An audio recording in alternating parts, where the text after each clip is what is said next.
Yeah, but and the reason I asked it about Bo is because if it wasn't Bo, if it was someone else who done the same things, would you be considering them? Would he be considered a bust, or would he be as romanticized as Bo is? Bo is the most romanticized Most. athlete Oh in my goodness. history. And If it's you, and it's almost well deserved. yeah, but it's to the point where, and I'm not taking anything away from the ability that he had, because Are you anybody saying who Bo is an NFL bust though? medically, Bo is a medical bust. medically, and don't come at me in the comments, but I know you will. But medically, he is because of what could have been. He's the what could have been. That's why I say medical. When you have medical busts, it's because something happened that you couldn't help.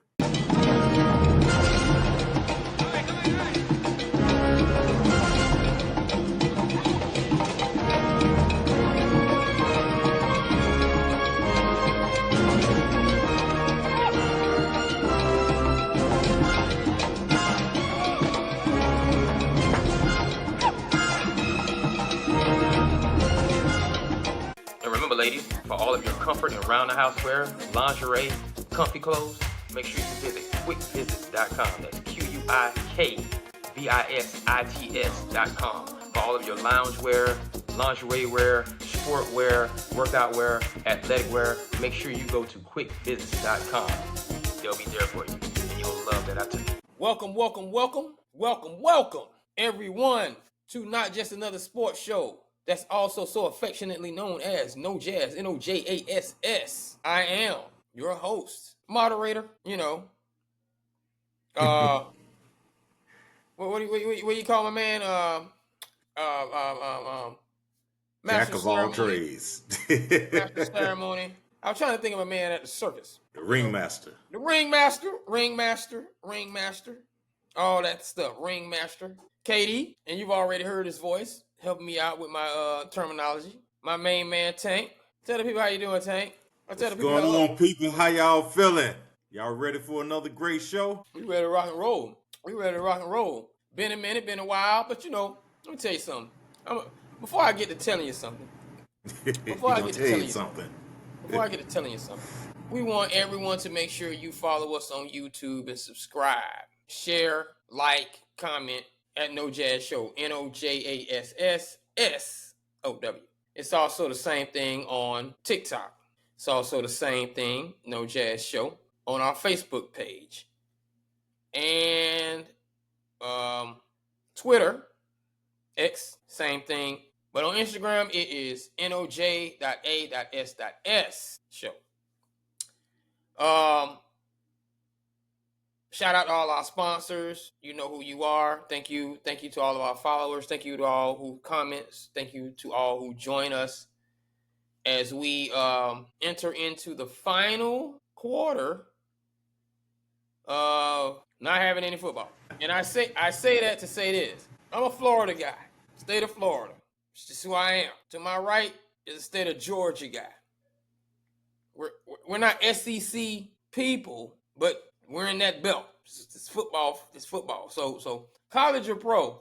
For us, the footage, the knowledge, the interest, the excitement, the motivation will always be when you smell that green grass late August and September. It's just what it is. But what we do and what we are willing to do, because what we like to do is engage with you all and let you know that we're still here, we're still alive, especially for all you sports betting people who find things like Wimbledon. That's why I'm wearing white today.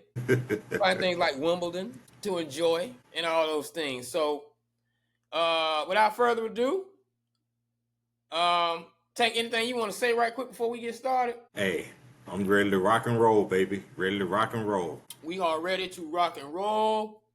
I'm going to begin with where everybody else is beginning because this is exciting news, and I'm going to move right on from it. Cooper Flagg, #1 draft pick, NBA draft, did make his, what I guess is his NBA debut because the tickets were $2,500 front row for a G League or training camp game. I mean, these kids, and of course, don't get me right, he was not the marquee the only marquee on that ticket. Bronny James was there, and it was packed roof to roof. I mean, it was packed to the roof in the end. People wanted to see them play, and so I'm thinking that this is Bronny's second season. Cooper's first. I think both of them kind of got it out of the way. They both realize who they are, and I see, and I'm not jumping into that too much, but I see remnants of Sheudor, his first preseason game that we may not know when he gets in, because NFL is a little different. And maybe they should adopt this, and we're not going to talk about it too much, but maybe they should adopt it outside of the OTAs and maybe generate some revenue where you allowed. Well, I guess you could you're subject to injuries at any time. Yeah. But maybe some form of now that we're here, now that we're signed, maybe that could be the last preseason game. Usually it is like that. Like a level of a blue and gray game for all those who got drafted, and they can show themselves. But you don't have. But the problem is you don't have enough depth at rookie. Yeah, you can't risk someone getting injured during what's really and truly an exhibition. You know, it's like you don't want a But the first NBA round risks it pick. too now. Yeah, but plus they got 82 games. How many of those guys are actually out for a whole season after they get? Well, yeah, it's early enough in the 82 game. Like I think they probably should play some level of a I don't know, like Cleveland, and make it division, so you're not traveling too far. You know, Cleveland and Cincinnati, since we were talking about Cleveland.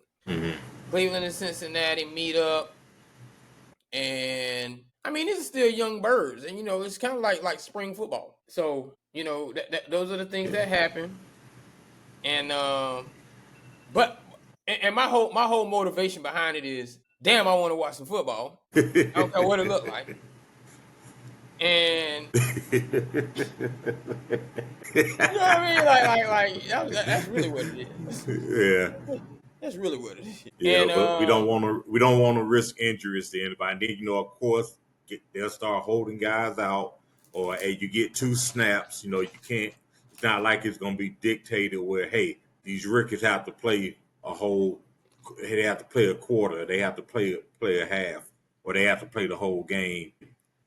Are you really going to be willing to pay? You might watch it on TV because it's free, but you're going to be willing to pay full price because, you know, the NFL charges full price for any game, full price for a bunch of guys who probably won't see the field during the regular season. Absolutely.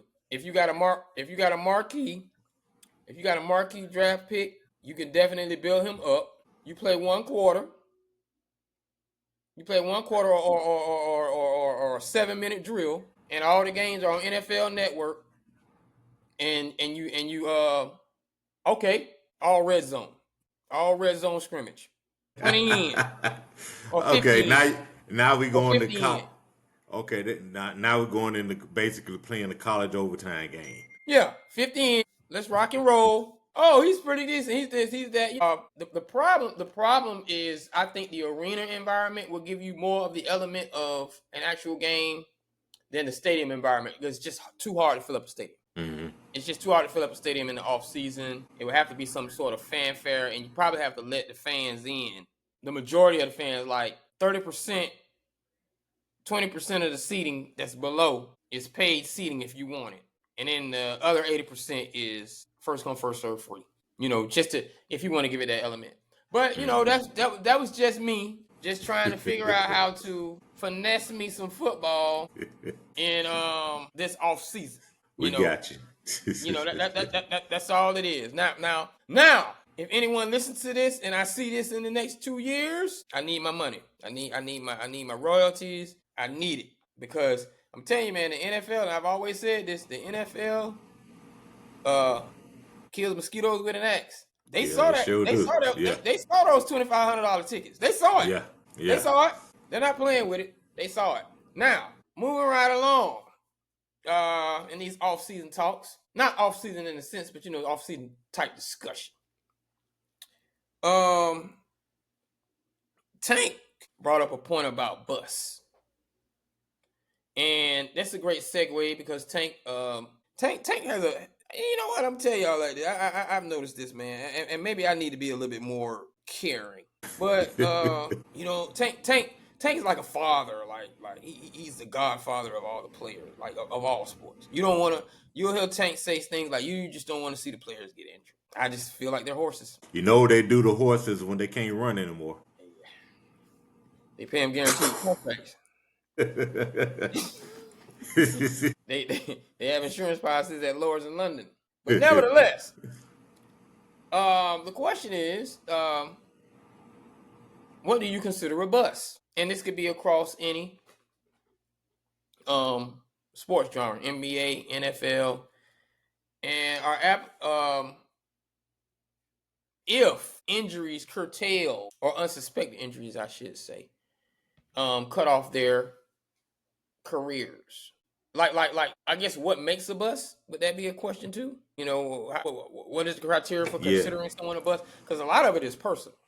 Yeah. You know, personal preference on how it works. But you go ahead and you go ahead and you answer that question for me, Tank, and then I'll chime in. Okay. Yeah, for me, there's two types of busts, and sometimes people just don't pan out. They end up being they suck. They might have one good season, and after that, they do nothing. You're still a bust. You got guys who were some people just don't live up to the hype. They return into a solid player, but they don't live up to the hype. What is his name? The incredible bulk, Tony Mandrich. Initially, he was well scouted. He was like the top graded offensive lineman to come out in over a decade and a half. He was picked by the Packers in the first round, and he was expected to do it. And they found out he was roided up, so he was hyped up, and he didn't amount to anything his first couple of seasons. He came back and finished respectably with the Colts. He So did. he was a bust because he didn't live up to the hype, but he ended up being a solid player. Now, guys who are picked in the first round, especially in the top 10, you don't want them to just be a solid player. There was one guy who, man, a friend of mine, we always talk about him because it's just crazy. I think personally, he was probably 40 years old when he got drafted. But Greg Odom, the basketball player, who I don't know if he ever played a full season, I don't but know either. he was always hurt, and people would label him a bust because he didn't live up to the expectation they had for him, which is true, he didn't. But is he a bust with an asterisk, or is he just a bust, period? I put him as an asterisk because I don't care what nobody say. That dude had 40, 50, 60-year-old knees coming out of high school because every time you turned around, it was another stress fracture, something else with his knees, something with his legs. Somebody else who was a bust, but he was injured a lot. He didn't. He got hurt in college. He came back, and also the medical technology didn't help because it was antiquated back then. But Blair Thomas, would you consider him a bust because he never put up any real numbers, but he was hurt in college and he was also hurt when he got to the NFL. So, and of course, I was in the Facebook group and I was talking to a person. They mentioned bust at certain positions, and often I think it was an offensive lineman. And this person said Brian Bosworth, and I said Bosworth was a linebacker. He wasn't a lineman. And the guy responded, said, "I'm sorry, I just saw the word bust, and Bosworth came out of my mouth." I don't think Bosworth was a bust in the traditional or in the sense that we think. I think that Bosworth, we know he had the Roy issue. We Right. know he had chronic shoulder problems, which is what ultimately ended his career with his shoulder. He performed well when he was playing. He just didn't play long, and everybody remembers what's his highlight from the NFL. Jackson running him Right, over. Or what right. they say running him over, right? Yeah, they call it. And that's it. He was a bust. He was a bust. I don't think, and I even heard him in his 30 for 30. He said, yeah, I busted out. My shoulder didn't hold up, and then I busted out. But I don't think that qualifies as a true bust. I think things just didn't work out. A bust would be David Terrell out of Michigan. A bust would be Jamarcus Russell. A bust would be, what's his name? Ryan Leaf. A medical bust would be Kajana Carter. So I think there's people that go into different categories. Some you a bust because you just didn't do jack. Others you bust out because of injuries. Right. I'm listening to you because Yeah, I want to see something about Brian Bosworth. yeah. So I think there needs to be a difference because hey, if I got hurt, if my knee got blown Absolutely. out, my shoulder got messed up or whatnot, don't hold that against me. You know, I didn't. It's not. What's his name? Blake Griffin. He's always hurt. If I got the name right. Yeah, Blake Light Griffin. skinned. Is that his name? Light skinned dude that played with the Bulls, who's always hurt in the past. What he's been. I think that's his name. I might be wrong, but there's a guy that played with the Bills. I mean the Bulls. Derrick Rose. Yeah, Rose. That's him. Always hurt. I mean, availability is the best attribute you can have, but sometimes you get hurt, and you really when you're playing sport at a professional level, you're really asking your body to do things that really aren't normal. Those aren't things that you're supposed to be able to do. And that's the reason why these guys are being paid the money they are as professionals. Because my theory is, and I've always said in my interview, guys, I always ask them, what's your freak factor?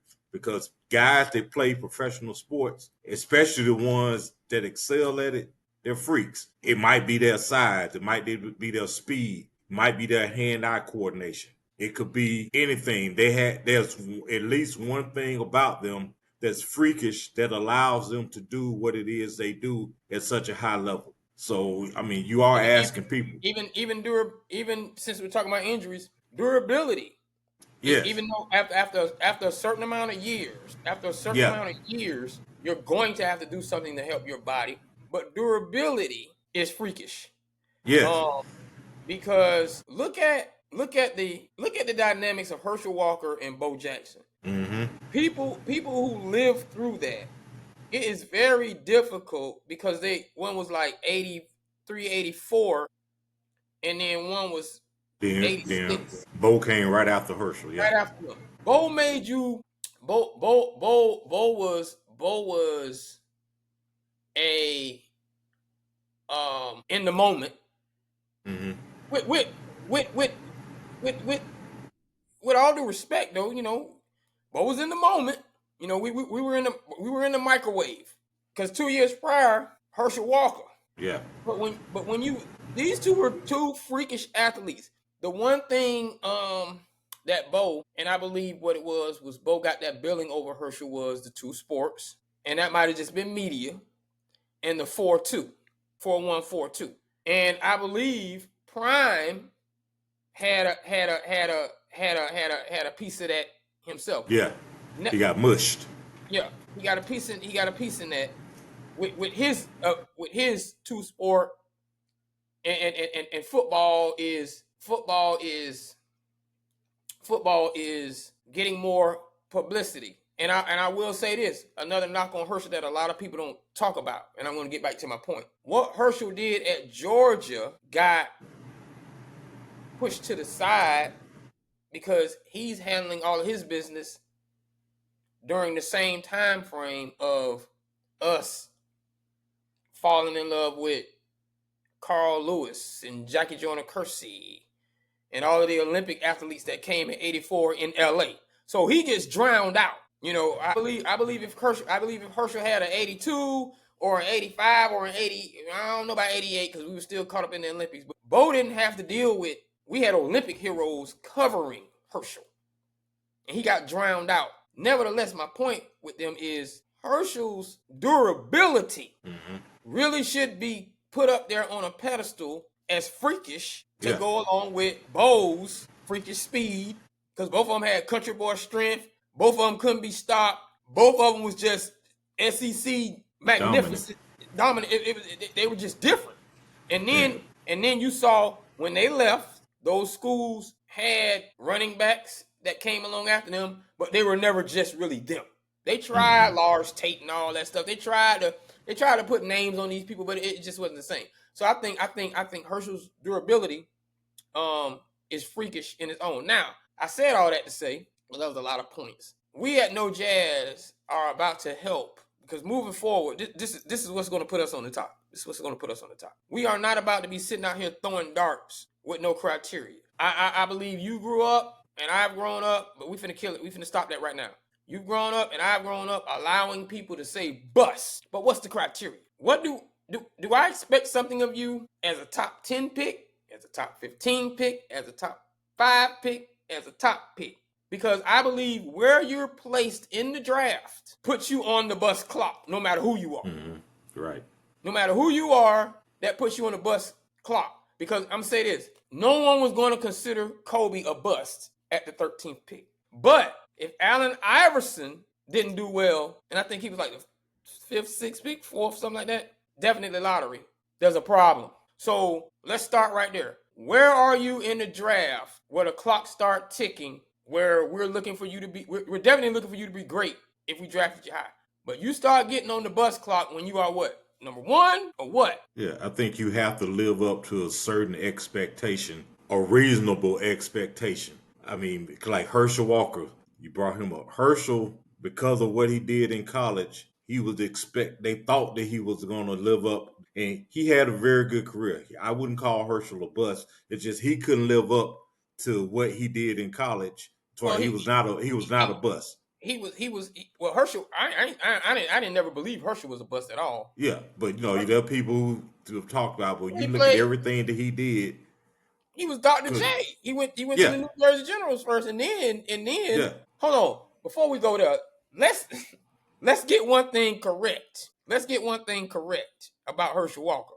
Even though we're still talking about busts, let's get one thing correct. And I'm gonna say this, and I know this from the bottom of my heart. I believe this to be true. If Jerry Jones had already been the owner of the Dallas Cowboys for 5 years, and he was the one that brought Herschel in, we never make that trade. No, it wouldn't happen. Because Jerry does not see a star.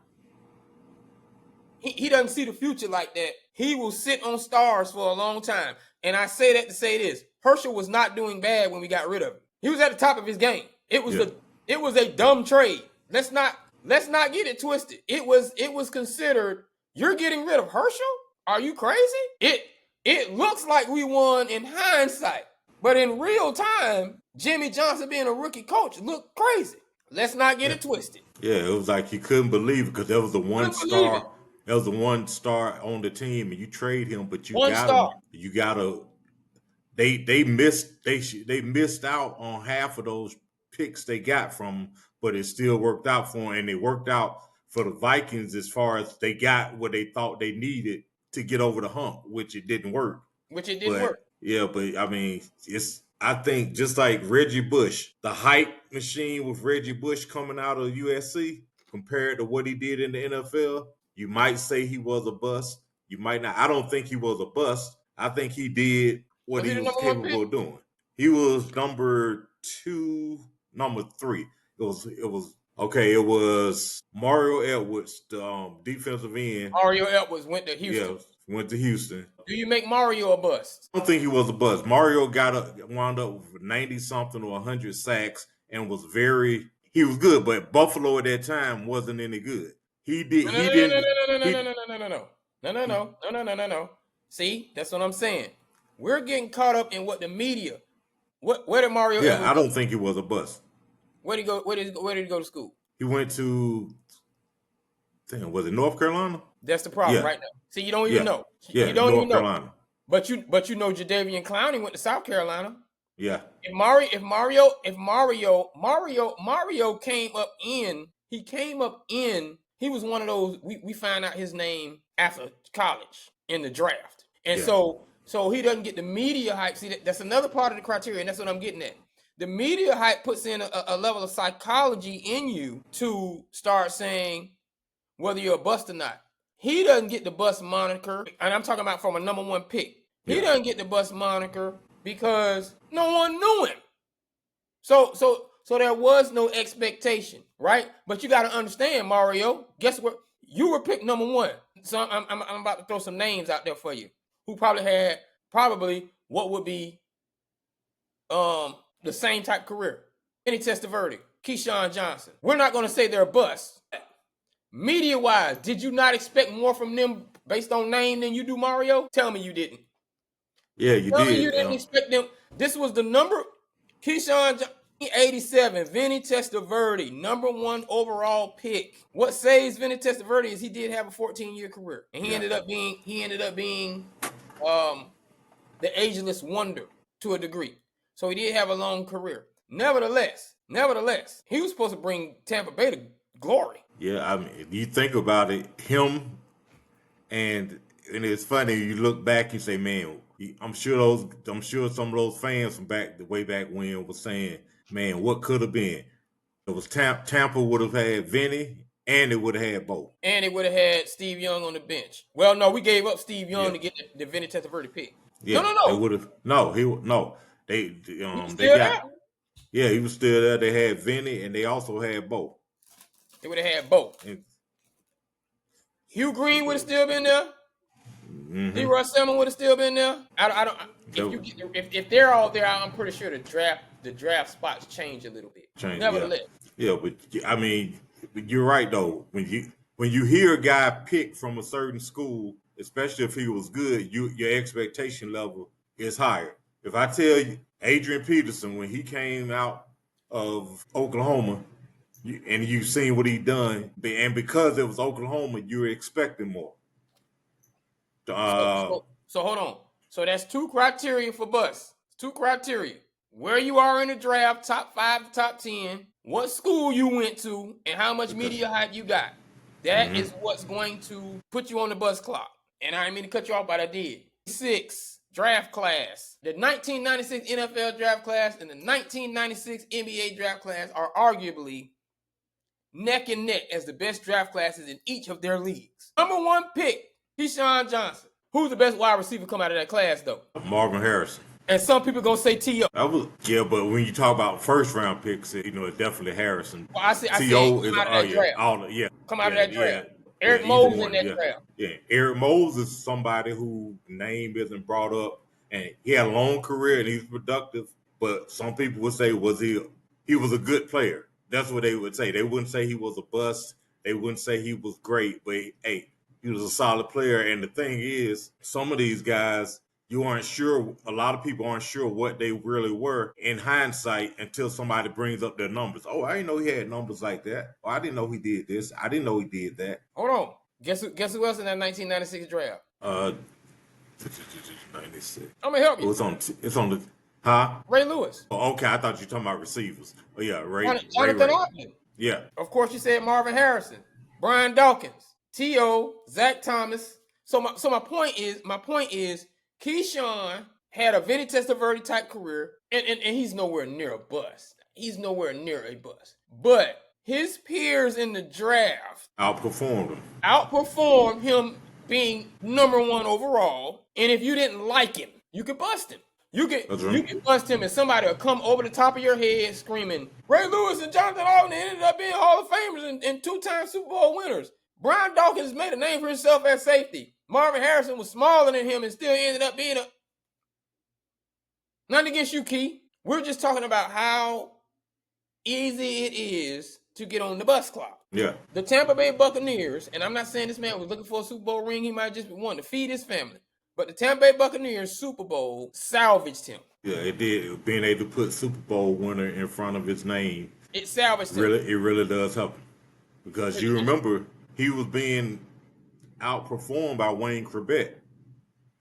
Remember that? He was with the Jets. When he goes down to the Bucs. Yeah.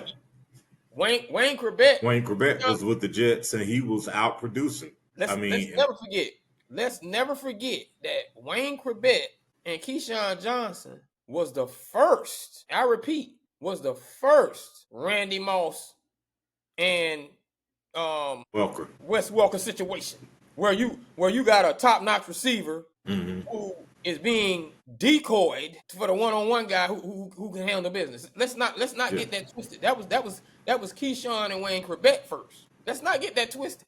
That's history. That's eyes on the game. Yeah.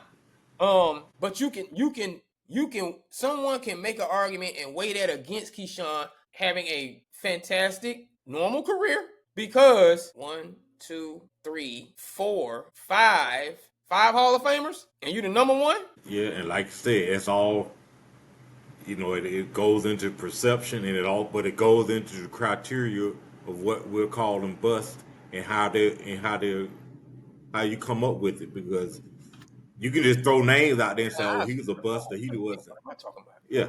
Oh, yeah, it's a lot to go. It's a lot, or there should be a lot that goes into it before you call someone a third bust. criteria. So third criteria might be peer group. Might be peer Yeah. group accolades. Yeah. Did you outperform or outproduce even not just people at your position, but people who Who came got out in the drafted with you? draft as well? Exactly. Or you one of the top players to come out of your draft class, and does your career back that up? Hold on. I'm gonna stick with this. Sorry about that, people. I ain't eat. I'm gonna give you So one. 1996 NBA draft. Number 1. Sorry about that, Chuck. Allen Iverson.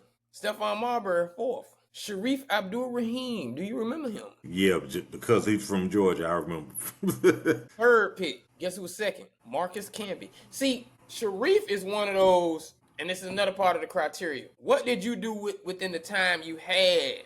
Sharif was balling. Marcus Camby never did. Marcus Camby has one of those careers like what's my man name from Arkansas basketball? He on the hold on. From the 60 Minutes of Hell. Yeah. No, not from Arkansas. Not from Arkansas. Well, that's one of them too. But he Cincinnati. What was his name at the TikTok? Okay, so while you looking that up, so the accolades, I believe, falls into it also. Do you make any All Pro teams? Do you make any Pro Bowls? Kenyon Martin. Okay. That's what I'm saying. Yeah. Like let's take I got one. I'm about to throw a name out there for you. He's not a bust, but he has one of those careers where if we start putting it all in the if we put it all in the perspective. See, and I can't put him in the perspective because he probably hurt somebody, and I need to see who he hurt. In the 2002 draft, Clinton Portis was drafted in the 2nd round. Yeah. Clinton, I don't think Clinton was a bust. No. First Clinton, of all, he's not high enough. First of all, and that's another thing too. If you I know there's this thing that it doesn't matter where you're drafted as long as you do well. But it does matter where you're drafted when people start claiming you a bust. If you drafted anywhere below 15, man, the clock don't ever start for you. I'm sorry. The expectation of top 10, and I'm gonna stretch it out to 15, is just different. Now, what I want to do though is you never hear anybody say, oh, he was a top 30, he was a top 28 pick. He should have been better. You don't hear that. You don't hear that. You know, there are people, and I thought that was this draft. There are people who take the Brock Purdy and set him against the first rounders. They take the Tom Brady and set him against the first rounders. But Clinton Portis guess who was drafted number 1 in Clinton Portis? What year was that again? 2002. He might be a bust to you, David Carr. There's no might be a bust. See? Again. David Carr. You know what? Criteria might be position too. Yeah. Because there's an expectation on offense that there's just not on defense. Yeah. Anything on offense, and you're a top pick, you're expected to change things. It's just around. what it is. You're expected to change. Orlando Pace hurt Tony Mandarich forever and ever. Orlando Pace hurt Tony Mandarich and Steve Entman forever and ever. Entman is one who I give you say, okay, he's a bust, but it's an asterisk because he was injured a lot. He's still a bust, but you're a bust not because you just didn't play well. You were hurt a lot. You were always injured, and your running mate, who was drafted in the first round on the same team by the Colts, Quentin Coriat. Now, would you say he was a bust or not? Because hold on. Look, where did David Carr go to school? See, Fresno State. Fresno State. See, Fresno State, Washington Cougars. But see, you're a quarterback. When you're a quarterback, no matter what school you go to, and then you start jumping on that Heisman tip, if you're a quarterback, especially, and you come and you're drafted high, you are expected to produce. If you don't, you're a bust outside of being injured. Because Achilles Smith is a bust. David Ware from Houston, bust. Andre Ware, Andre Ware. David Klinger bust. from Houston, bust. And here's one that's interesting. He's a running back, but and because he had different things happen, he wasn't drafted high, but he was expected to make an impact. He would have been the first round pick. Would you consider Bo Jackson a bust? Never. Because now, if you look at his overall stats and everything, that it's the backup stats. We know he never played an entire season. We know he never did a lot of things. But if you got that same productivity out of Kelvin Johnson, who came out of Fresno State and gave you 4 years of those same numbers, would you consider his career being successful or bust? Would you consider it a successful career? Gosh, Bo is the enigma. I'm telling you, Bo is the enigma because now we got to go with how do you get out of Bust them. how do we need to have a graphic. We need to have a graphic of like the three villains from Superman Yeah. 2 or 3 and how they was in the class. Yeah, you float through space and how do you get out of The busting? I'm bus saying zone. the bus zone. Because You have to figure out because this is what Reggie Bush technically didn't do. You have to figure out how to maintain your name with an iconic play or something that made the fans say, "Man, if Bo wouldn't have got," and you might need to suffer injury. It might need to be some kind of injury that allows us to excuse you.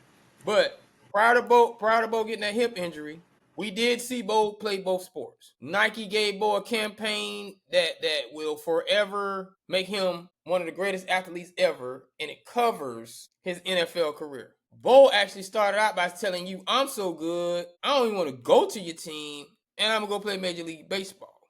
Bo got enough crack bats and home runs and running up the wall and stuff in baseball that starts to erase what were Bo's stats. Not too much.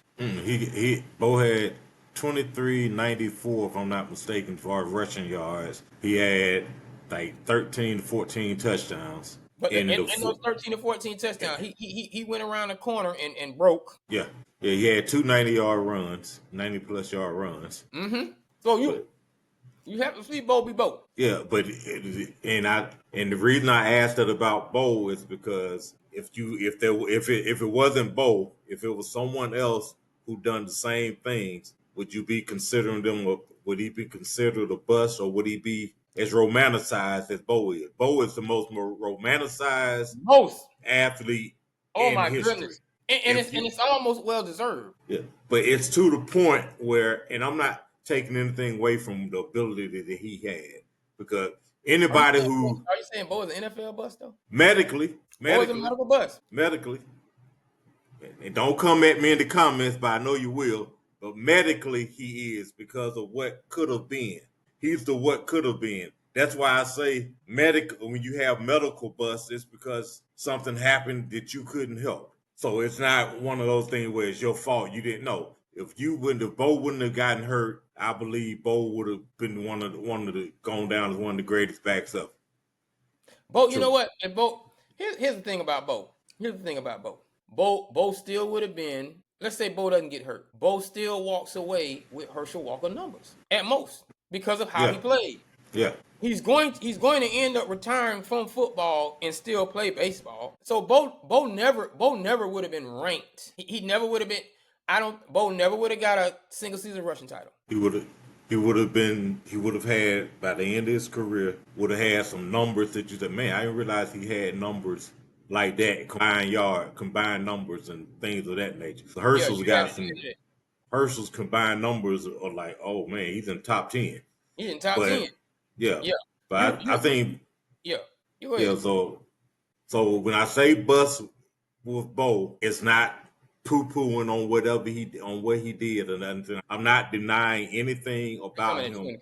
Yeah, that was great. I'm not denying him that. But when you look at the totality of his career, and then the way it ended, you got to give him the same flack that you give other players who played well or who were playing all right, but their careers were cut real short due to injury. All right, so let's look at this. If Ricky Williams has 3 more 90-yard runs and runs over a potential All-Pro linebacker, because it's a lot of people put Bo Jackson ahead of Ricky Williams in the NFL. You know this too. You know this to be true.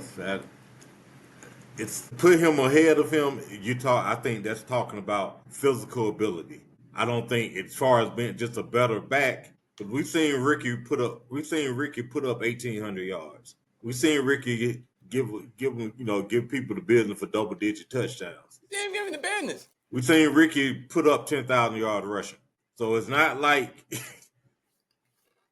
Ricky, and that's in between. And he only did that. That was 7 seasons for him putting up that kind of numbers. 7,000 yard seasons. All the other seasons, he was well below that.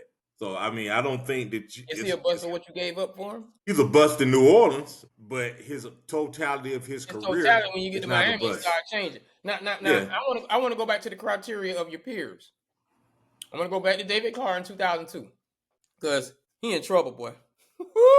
David Carr, David, and you know what? Someone may even put if your younger brother come in and do better than you because of the fact that Eli didn't necessarily topple Peyton. But at any rate, when you get to the number 1 pick, you're a quarterback. You checking boxes, David Carr. You are checking boxes, and this is for all those people who say he never had a line. You never looked like he did either. But let me tell you who he was drafted with. Oh, wait a minute! But you have a peer. You have a peer in your group. You have a peer in your group, and maybe y'all could go open up a burgers joint or something together. I'm gonna tell you the names. Julius Peppers. That's in your peer group, David. It's hurting. I'm gonna skip him.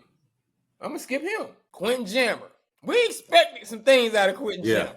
Out of Quentin Jammer. Yeah, he was he was just solid. We expected some things out of him. Yeah. Brian McKinney, he lived up to his billing. Roy Williams, safety. The horse collar man.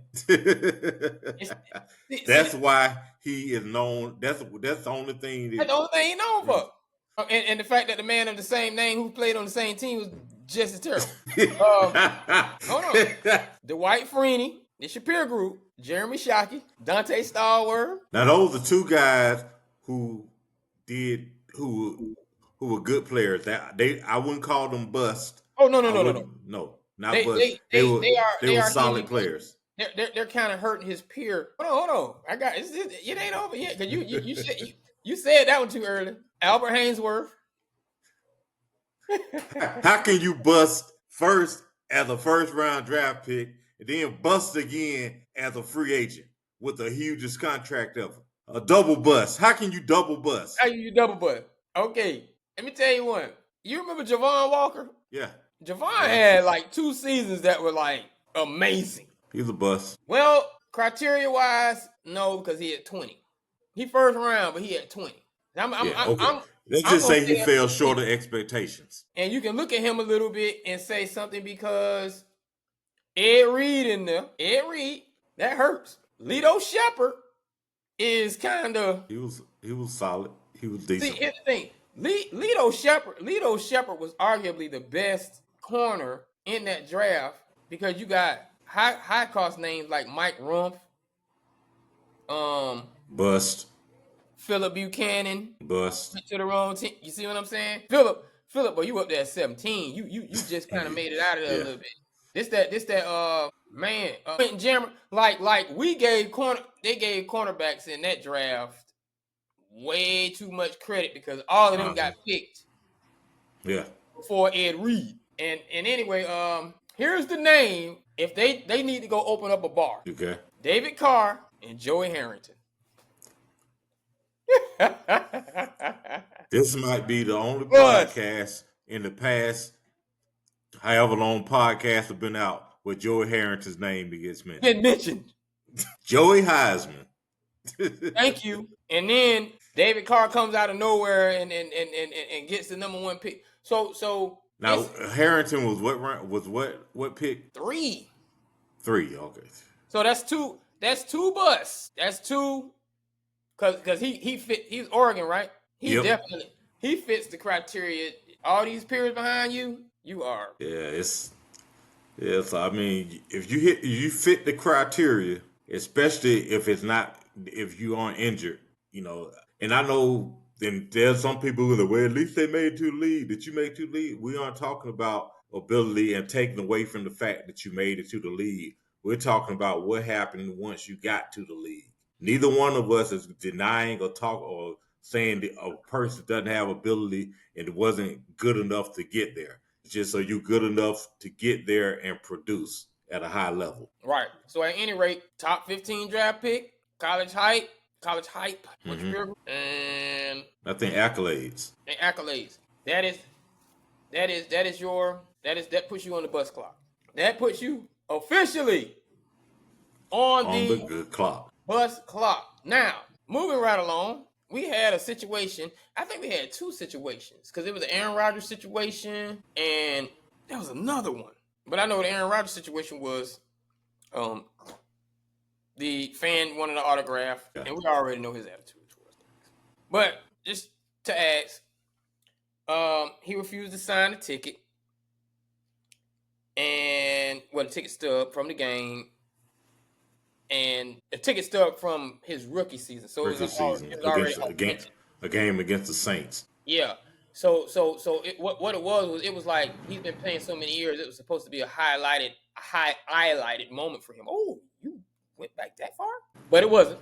Aaron's going to be Aaron, and he refused to sign it. So I guess my question is, are players obligated to sign fan autographs? And when is it not a good time for a fan to be asking a player for an autograph? Okay, two things. Well, the Aaron Rodgers thing, he quizzed the guy about the game because it was like there was a game where they beat the Saints 52-6 or something like that. He asked him about the score of the game. The player got the fan got it wrong. He asked him about some other things, particulars about the game because the guy was saying he was at that game and this, that, and the other. And Aaron Rodgers decided, no, I'm not going to sign it. I guess because he didn't want, because some guys are kind of sticklers about, hey, I don't want to be signing stuff, and then you turn around and you putting this up on eBay or whatever, getting paid for it. They don't like people cashing in on memorabilia, just like this, especially under the guise of being a fan. There's that, but I don't think. Here's what I think, and it's kind of hard because everybody's not able to do that. But as an athlete, my business hours are at practice, before practice, after practice, and after a game. I can't say 9 to 5 because it's not like that. But no, there's certain times when I'm at my workplace that you should feel you should be able to ask me for an autograph and I sign it. Now, don't come with me asking for 3 and 4 things getting signed because then I'm looking at you like you crazy. Okay, you just finna go and sell this. I don't think at the same time I don't think you're obligated to do it because no, if I don't want to sign something, I don't want to sign it, and there's nothing you can do to make me. It's not in my contract for me to sign stuff. But I do think that when you can look and you have kids, you have certain like elderly fans, or you have people who you can tell, and you can tell, hey, I just love the team. I just love you as a player. Can you sign this for me? Can you sign this napkin? Because I've always said if I'm going to ask for an autograph, especially if it's on a jersey or something, I'm going to ask you to personalize it. Because when you personalize an autograph, that piece of memorabilia loses its value because this is to Tank from being Roethlisberger. It doesn't have the same value as being Roethlisberger signed my 7 jersey and it's just his name, but it's got my name. Who am I? Why is his name on there? It's personalized, so the value goes down. And that's what players used to do when you ask them to sign your card. They would sign it, but they would say two. They would ask, what's your name? And you give them your name. They would say two so-and-so, and then they sign it. So that way you can't go and hawk the thing and say, oh, I got Barry's autograph. I'm finna go get $5 million for it. Oh, I got Barry's autograph, my name on it. I'm finna get $5. So they would do that. So I don't think that they're obligated. I do think it's a nice gesture because ultimately the fans are what are making you or paying your bills. It translates because if nobody's coming to the games, if nobody's watching the games, you're not getting those TV contracts, which is ultimately what you get paid out of. So I think you do need to, show some decency and sign some. You can't sign all of them, but sign some when you ask. Now, when there's a bad time or when it's the wrong place to ask, if you see them out eating dinner, especially with their family, with their kids, you leave them alone. If you see them rushing to get into the same place you're trying to get into, leave them alone. If they just when they're out, if they're out by themselves, just walking down the street, I don't think there's anything wrong with approaching. Just don't make a scene. But when they're involved in family activities or out on a date with their girlfriend or whatnot, I don't think you need to approach. You might wave like, "Hey, I see you. Hey, or give them the thumbs up. Hey, I appreciate you. Hey, I like how you play." Something like that. I remember this was years ago. I was in high school actually. Gerald Riggs I was working at Six Flags, and Gerald Riggs was walking around Six Flags. He was walking around. He had his kids with him, and I saw him. I was like, "Damn, that's Gerald Riggs." And I saw him, and he you're looking around, and, he saw him, and I saw it was him, and I wanted to come up and say hi or something like that, but hey, he with his kids. I'm not finna infringe on that. So I just wait, did like that, like I see you. I see you, Gerald Reed. Yeah, yeah. And he nodded back like that and kept going. I think all of them appreciate that because you think about it, after a while it gets tiresome and it gets crazy. People always coming up to you asking you, can you sign that? Hey, I'm on my honeymoon. We just got married last night. I'm on my honeymoon. I'm not signing your autograph. Because people get Absolutely. attitudes when you don't sign stuff. So I think there is a time that fans need to be cognizant of time and place and what it is you're asking them to sign before you come and approach them. And really, if you're away from the ballpark, I don't think you really need to be asking them to sign because that's their personal life. I'm going to totally agree with you on that one. And I know for me, the best time, if you're an autograph person, first of all, you Yeah. have to understand this too as a fan. Keep this in mind. I want to say around 1995, it got very serious to where athletes understood the business of signing paraphernalia. And it began to switch the psychology and the attitude of the autograph for athletes began to switch. I think that's eBay. eBay Yeah. just did something different. It began to switch you're not just a fan, you're selling. If you're selling, I'm losing. And that changed the attitude of the athlete for signing for everybody. So kind of keep that in mind. When you're walking up, if you're the innocent fan, you just got to understand that you may not even have that intent, but you're looked at like you're going to auction this off. You're going to put it in some glass and do that. That's just 100%. You have to prove to me by not doing it that you're not going to do it. Right. That's their attitude up front. Now, best time to get an autograph, training camp. Get down to training camp and start asking. There's two parts. Start asking these players while they're rookies. They love that. Mm-hmm. The stars, they eventually are going to, they know the business of it. You may be able to get by with it second year depending upon what they did. But as a rookie, they're still embracing that glory. I don't know. Well, yeah. Even as a rookie NFL player or league player, even if you're getting NIL and you had all that status, you still start over at zero and ground zero, and you feel so enamored by that. Oh, could you give me? So get it. Training camp, rookie season, get it. That's when you get it. Then they have these things. I think every team has them. They have like fan days or fan fairs. Yeah. Spend a little money because now the players are charging you. You've paid. They have a voluntary time to go out there and get it. You stand in line, and they understand the situation. Like they're not going to even be. They're going to want to fulfill their duty to sign for the fan because here's the thing: the fanfare situation, and there's a small level of fanfare and training day for promotion that the players kind of deal with too. This is the part where you need to get out there and do it, because these are the events where the players begin to excuse themselves from signing Yep. from signing your stuff after the games and hanging it down at the from the bleachers and the rafters and all that stuff. Because no, you should have went to the when I was voluntarily doing it. Work for a company that is that sponsors or has business with the team, because those companies every year get those engagements and get those balls and get those t-shirts, and them players be, because see, that's a numero uno. People can say whatever they want to say about, well, the fan pays for the bills, I pay your bills. Not really. You got the owner. You in the owner's pocket. That's his gate. That's his beer. That's his food. Them corporate sponsors, yeah, and they get to those events and they pay for them. And those guys are a little bit more.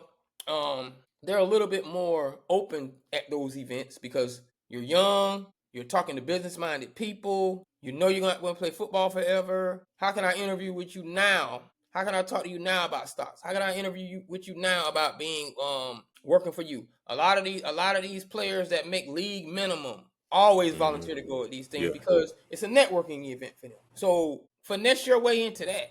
And I'm talking about they are open to the servers that are serving the food at the place. They're open. And lastly, I will say, because I'm not going to even talk about, I think Tank covered when not to get it, and I'm fine with that. I agree. I will say you have your best chances if that player has had a spectacular game or won something significant. Okay, I'm so happy. Oh, so which brings me back to this point that you didn't mention.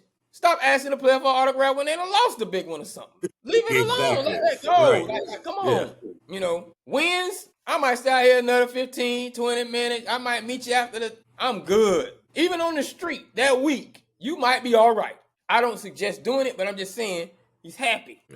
Just got blown out and you lost your fourth game in a row. Don't ask. Don't ask. Don't ask. Let that go. That's a bad time. Now, moving right along. Productivity. At what age there's a player who's producing? See, and we kind of, I probably should have did this, but just kind of it's going back to what we said. If Jerry was a owner for 5 years prior to the Herschel Walker deal, at what point or what age does productivity, even when a player is being productive at an all-pro level, does it get to the point where, okay, it's still not where we need to be and we need to move on? At what point does age outweigh productivity? I think it depends on the sport because certain sports you can play longer than others. Like baseball, you hit 31, or people want to say, "Oh man, he's about at the end of things. Time for him to go." Track and field, you're looking at, well, they don't really get paid like that. Basketball, you aren't looking. I think guys are playing a little longer. But football, when the guy hits 30, 31, it's like even if he was at the all pro level, for the most part, people don't want to pay them because they feel as though you can hit the wall the next week. And now we're stuck we signed you to a 3 or 4 year deal. So we have you under contract till you 35, but but now at the age of 32, after 1 year on this new deal, you're producing like you're 35. And 35 is when we're getting rid of you because you're not producing the way we need you to for what you're being paid. So I think, particularly in football, when you hit 31, unfortunately, they're looking. When you hit 28, they're starting to look for your replacement. Maybe in 2 years, your contract's going to be up. He's about to hit 30. We might need to replace him. Now, if you are one of those exceptions, you're going to get paid, or you might get some. Derrick Henry, everyone thought that he was about to hit the wall. And last year he showed that Tennessee, the best thing for him was getting the heck away from Tennessee because they didn't have anything around him. And he was the only thing they had. And he showed last year that he could still put up 1,900. Saquon. With a rusher, with somebody that's rushing, Yeah. TJ Watt right now, he's going on 31. He and the Steelers aren't seeing eye to eye on giving him an extension. They want to extend him, but there's the word on the street is he wants to be the highest paid non-quarterback in the league. Deserves it. Yeah, and like, oh, are you gonna pay him that, or are you saying you can't? I don't think that you can use his age and his numbers from last year against him when you look at all the things he's done up there. I don't think that TJ is about to hit the wall. And then since across the state line in Ohio, Cincinnati, Hendrickson is going on 31. He's led the league in sacks last year, 17 and a half. The year before that, he had 17 and a half sacks. He's got more sacks the past 2 years than anybody in the league, and he's asking for a pay raise because, hey, I'm producing like sack wise. I'm the best in the game at getting sacks. I need to be compensated for that, and they're using his age against him. And I think at 31 is when it gets sticky. It gets sticky. The player wants to get paid, but the team doesn't want to be tied long term to him because do you really want to have a 35-year-old cornerback? Do you really want to have a 35-year-old defensive end who's a pass rusher, meaning speed? Are you looking at having a 35-year-old outside linebacker whose forte is rushing the passer? Because he gets to 34 and 35, his speed is diminished. There's no doubt about it. You got some who keep it, but certain things, you start falling off. So I think that 30, for me, I would say 32. If the guy's under contract already and he's at 32, you're good. But if he hits 32 and he's looking for a new 3, 4, 5 year deal, that's when they start turning into mercenaries and getting 1 year deals at a different team every year. Jalen Ramsey has hit that. He's going to end up being probably 1 and 2 years everywhere he goes from now on. They turn into mercenaries. I'm gonna tell you something.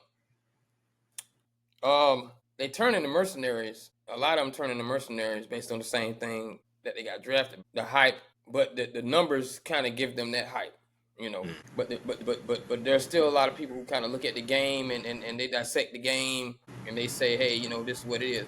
Because T.J. Watt and Hendrickson's problem is within their division. Myles Garrett, you just had your greatest 2 seasons, Hendrickson, from 29 to 30. We just signed the man who's making the most money, and he's had seasons close to yours. Not your seasons, but seasons close to yours.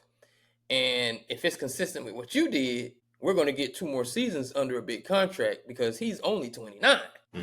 So I'm looking at that as far as the age is concerned. But and don't you all take my idea, because when I own an NFL team, I don't want you all jumping in trying to take what I do. I call this the Bobby Bonilla. I call this the Bobby Bonilla situation. And you don't necessarily have to sign the Bobby Bonilla contract, but here's what you do.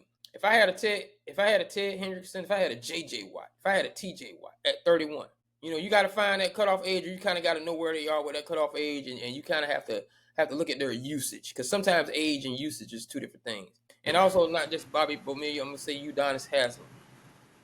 I go out and draft. People going to say, you so stupid. That's dumb. Why would you pay a guy the highest paid in the league and then go out and draft his predecessor same year you paid the guy? Here's why. Because I'm going to give him his money based upon what he's done for us. Let's just say, for instance, TJ Watt, you deserve your money. I'm going to look in the draft, and if I can pick up the next TJ Watt under rookie contract, I'm going to get him, because you're getting paid for what you did, and I'm hoping you can give me a happy 2 more years. This next year, I want you to give me all you got with the body you got, but I want my man, your predecessor, to be watching you, learn from you, do all you do, become you. The second year into your large contract, you're going to start sharing time with him, for sure. The third year of that contract, you are definitely 70-30 mentor. Now he's in his third year. He's going to be looking for his money. Mm-hmm. And I might end up having to, because of the cap or whatever going on, I might end up having to franchise tag him for whatever reason, or not sign him until such and such. Because he'll be coming out of the, is it 3 years or 4 years? 4 years, you can give him a new deal. In 4 years. So I still got a year. I still have a year. Yeah. You are now in your mentoring stages of my new guy. And we know by year 3, this ain't it. This ain't it. We need to start this over again. And now we have done our due diligence to get rid of you and not sign you for the long term. We got you 4 years. Hey, give me another year. Now I know I got to start fresh because we're going to even lose the mentoring, that we gave to the old boy. But to the point, this is when age does outweigh productivity because your productivity is being transferred over into mentoring and coaching, and veteran savvy and leadership and mentoring a new leader to come along, and if the young man get hungry and want to take your spot, that's a win-win because that's on you. Yeah. Oh, you can't take my spot yet, young buck. Guess what I'm about to get? I'm about to get me a great competition out of that. Or you can take my spot, young buck. I'm still paid. You want my spot, Flash? Well, you can't have it. You ain't gonna get it. So, but you can either be like Eddie Kane and Flash, or you can be like Johnny Gill and Ralph Tresvant and make Can You Stand the Rain and Coming Home. Oh, wait a minute. So you trying to tell me you trying to tell me my voice is still gonna be the main source in our group, but I got somebody taking up the slack, and you're gonna introduce the album with me, and we still gonna be traditional new edition, and then we gonna just bring him along, and we're gonna mature as a group from there, which is gonna give us even more longevity. So that's to me when age outweighs productivity. This is why I believe Tampa Bay, they shout out to what's the quarterback? Baker Mayfield. Not taking nothing away from him. But this is why I believe I said, Jameis, just sit back and let Tom show you how to be a professional because you're more talented than him. 2 years. Jameis, and a lot of y'all might not agree with me, but that man, Jameis got an arm. Jameis, please. Most of Mike's records is Jameis. Stop playing. Tom just got that leadership that took a defense over the top, but we're not going to get into that. So my point is still, I think age outweighs productivity in the transition process, especially quarterback. I think there should be but see, he's so immature. But the perfect example is, and I'm not taking anything away from Pickett or Gabriel, but change your name, Deshaun Watson. Go show these boys you've been in the league for a certain amount of time and you got time to make them professionals. And then get your job back, get a quality personality about yourself, and then get your job back at the beginning of next year. Or we'll see if you're good. And then I'm not saying, quarterbacks are different with the 50-50, 70-30 thing. I'm not saying all that. But nevertheless, you're in that twilight area where, just be good. And then the Bobby Bonilla of it is that 4th year, you take off your money, then I'll pay you for the rest of this year, 10, 15 years down the line, because you're going to help, you restructure your contract on that 4th year cap space. And then you're in your twilight years, you're about to retire anyway. You may have found out you're a pretty decent coach. So productivity changes. Just transition to productivity in a different way. That's when age outweighs productivity if they're mature. Yeah, you definitely need to have some maturity. You gotta have a level of maturity, when you're doing that. Speaking of Sheudor, I believe he is, but do you think Sheudor Sanders is going to be given more or less opportunity than a 5th round pick normally gets? I think he's going to get a little more, simply because of his name, simply because there's been a whole bunch of talk about he was expected to go in the 1st round. He wound up going in the 5th. We think that he's got that kind of talent anyway. Somebody thought that he had 1st round talent. That's why he was expected to go in the 1st round. So I think that he's going to be given a little more leniency. He can make an extra mistake. He can't make too many, but he can make an extra mistake and then still make the Browns roster. or else if he doesn't, somebody else is going to scoop him up like a first round pick who was discarded. So I do think that if he doesn't wind up in Cleveland, stay with Cleveland, somebody else is going to be quickly swoop in and sign him and give him a shot because they're going to say, look, he had a first round grade, but he failed for whatever reason. Now we've got him at a very cheap price, and let's see if we can get something out of him. Because you got a coach out there who's got like a John Gruden mentality, who thinks that they're a quarterback whisperer and they can get it out of this guy. Because coaches are very egotistical. They think they can fix whomever.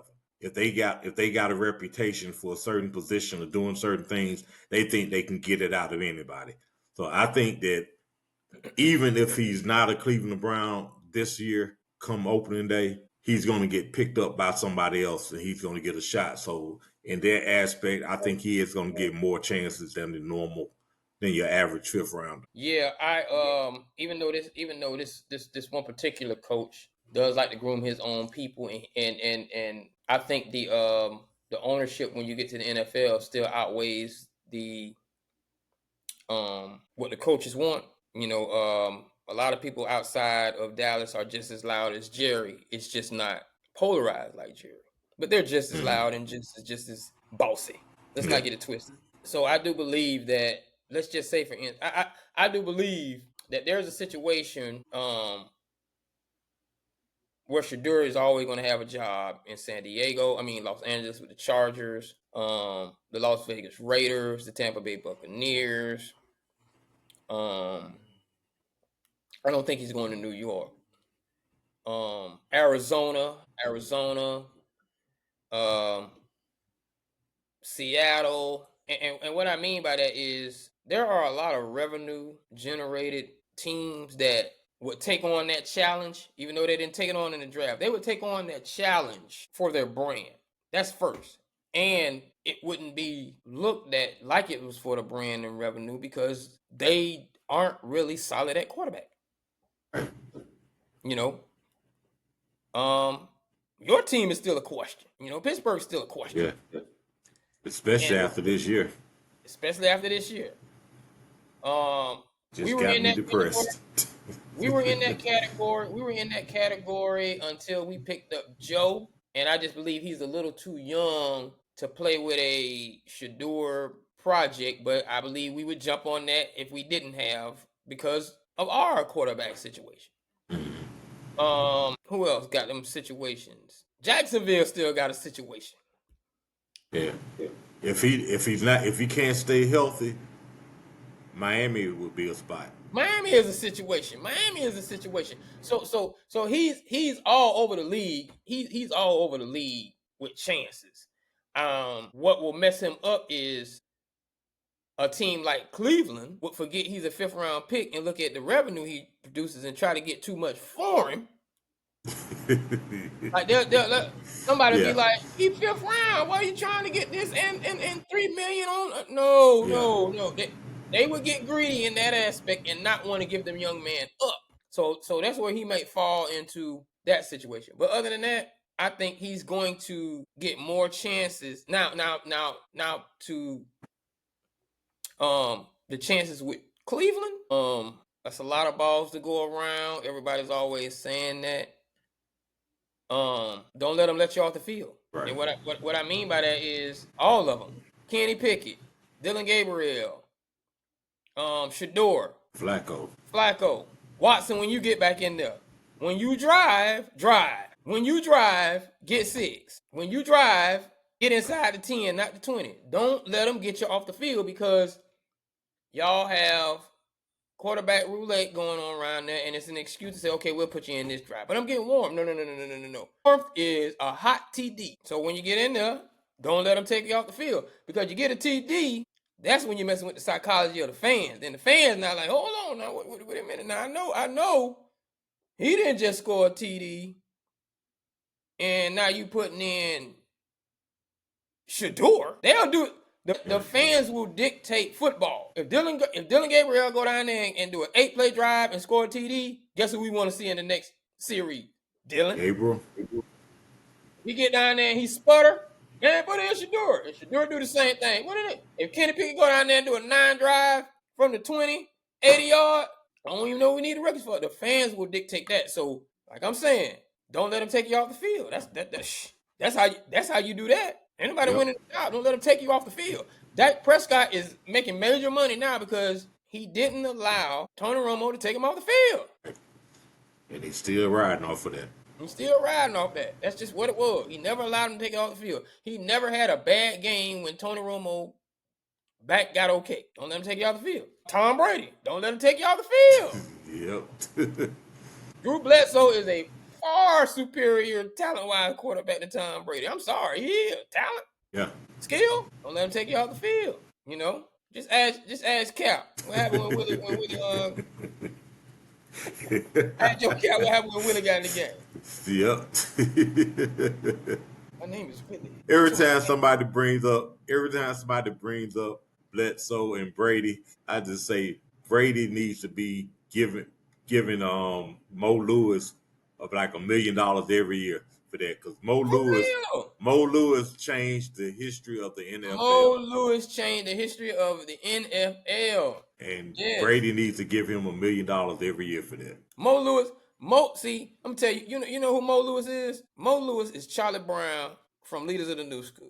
The quiet, he is the quiet reason why somebody took off. And I'm gonna tell you why I say that. Charlie Brown in Scenario was the one who said, from the studio to the video to Arsenio, which made Arsenio Hall say, "Oh, y'all mentioning my name in the rap? Y'all come get on here." Yep. He got on Arsenio Hall. Busta Rhymes did his job. So if just like Mo Lewis, if Mo Lewis don't hit Drew Bledsoe and Charlie Brown don't say nothing about Arsenio, it's a possibility you might not get on that show. Yep. Buster, give Charlie his royalties for that, man. Come on, Buster. You know for sure, man. You know that's what it was. The only one. Don't be a buster, Buster. Don't be a buster. Don't be a buster. Now, moving right along. Oh man, this would have been a great segue, but it was Mike Tyson, so I ain't gonna do it. I still got to talk about this salary cap for the NCAA. For the NCAA, do you think the NCAA should have a salary cap of some sort? I think so. I've always said before they started this NIL, always said every team, every school should pay people, give them a stipend, and depending on what division you in, your stipends will cap. Because Division 1 is not going to be able to pay this. Division 2 won't be able to pay the same amount as Division 1. But every division, every school should have a cap limit as far as how much they can pay. Now they've done the NIL, so I just think that it's only fair and it's only right that they put a cap on it, because now, just like Dion said, whoever can pay the most is going to get the most players. It's going to get the best talent. And I don't think that that's right for college football or for college sports, period, because it's supposed to still have at least a scent of amateurism, and we're paying these guys millions of dollars. Amateurism is out the window. Everybody can't afford to pay the same amount. They just won't. They won't have that same amount of NIL money. So if you want to keep it a level playing field like they claim they did, hey, this is how much you're able to pay out to everybody. If anybody doesn't like it, that's not capitalism or whatnot, so be it. Pro sports have a salary cap. They have a salary cap. I'm talking regular corporate America has a salary cap. If you the head fry cook at McDonald's, you're not making 50-some thousand a year. You might wind up with 30,000. They're not going to pay you 50,000 just to be over the fries. Every business has a cap, whether they tell you or not. They tell you this is the salary range that we're going to pay. It might be the beginning of the range they start you at. They might start you somewhere in the middle, or they might even start you at the end. But every business model has a cap on what they're willing to pay. And the NCAA needs to have a salary cap for these guys. Otherwise, it's gonna look even worse than it does now. So yeah, they do need to have a cap. I'm going to be fair. Because I do believe they need a salary cap, but I'm going to go extra. I'm gonna go an extra little place here. And again, if you hear my ideas and you like my ideas, please comment. But that's cool. But if the NCAA, y'all hear my ideas and I see my stuff start to be used, because this isn't original. I want my royalties. That's all I'm saying. That's all I'm saying. Now I want to keep it fair because right now, right now, the NCAA is playing Major League Baseball during the George Steinbrenner era, and football just has too many players to be playing around like that. You know, just football itself, just the game. So I remember a few years back in the NFL, and I'm gonna be brief as possible. A few years back in the NFL, remember when the left tackle became such a high commodity? Mm-hmm. But we started drafting left tackles. I forgot who that was out of Miami. What was it? But anyway, we started drafting. Was it Jake Long? That was him. That was Jake Long. We started drafting left tackles to protect our quarterbacks for whom we were going to pay. I know you're like, why are you talking about the NFL? We talk about the NCAA. Here's why. The fifth year and veterans start saying, hold on, now you got rookies. They ain't played a down. We don't even know if they're going to be a bust. Getting paid crazy money. You know, it really ended up like kind of being the left tackle protecting the quarterback thing, but it started getting out of hand. And we revamped it, came up with another CBA. And the one thing that they did do is kind of changed a little bit then, but the one thing they did do, they put a cap on what rookies could make. Mm-hmm. They put a cap on it. Now, I say all that to say this. There is no way, okay, I don't care how you do it. You can go division or you can go conference. But the conference, if you go conference, the conference needs to come up with a cap for the conference. If y'all want y'all cap to be bigger than everybody else to make you more competitive than the SEC, fine. You know, Big 12, y'all want to be better, y'all want to have the most money to play with, fine. But it need to be a cap on it. SEC, y'all want to compete with them, fine. Put a cap on it. Big 10, fine. Put a cap on it. Pac, whatever y'all live, Big 12 now, put a cap on it though. You got to put a cap on it. But the main thing is, because this is where all this stuff is coming from. There will never be a freshman that comes into school making more than an upperclassman, period. Yeah. Might even be a freshman or a sophomore, or a freshman or a redshirt freshman. That will, if you want to come in and your negotiation is, well, I don't want to play for you because I want to start my first year. Oh, you can start. You can play. Guess what though? You only want to make so much. Right. Because the problem is the transfer portal and the incoming freshman. That's the problem. So you need to put a cap on what you're going to give, and that's where you can start.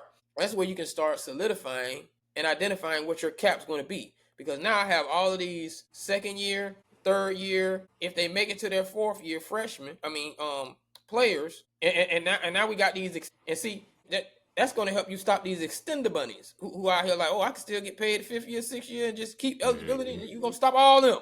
Stop them. Because I'm going to give you eligibility, but I'm stopping your pay at such and such, fifth year, sixth year, man, because you're weighing us against the cap. And my rookie's only going to make so much. So it's going to be my core second year, third year, fourth year guy. If you stay, getting the bulk of the money. It's only fair. It's only fair. If you leave, after you get over if you get from your freshman year, and you want to test your market in the transfer bubble because somebody offered you more money, fine, I'm cool. But you'll never be a freshman coming in making more than an upper class. Period. I will not allow you to be sitting on the sideline making money like that. You know, you're already getting all the fanfare. You're already getting all of the this is what you're gonna be, man. You're getting enough of that already. I can't do anything about that. But I'm not about to have you driving around and having all that money as a freshman. Now I gotta figure out if you really want to play football. Yeah, and I'm gonna get a return on the investment. No way. You just gave an 18-year-old kid $3 million. As far as he's concerned, he's set for life. Cause see, I'm gonna tell you what I'm doing. I'm gambling. Let me tell you what I'm doing as a school. I'm gambling. And that's what they're doing now. I might get what my boy name? Greatest college football player. What's his name? Out of Florida. Tebow. I I might be putting my money on a Tim Tebow.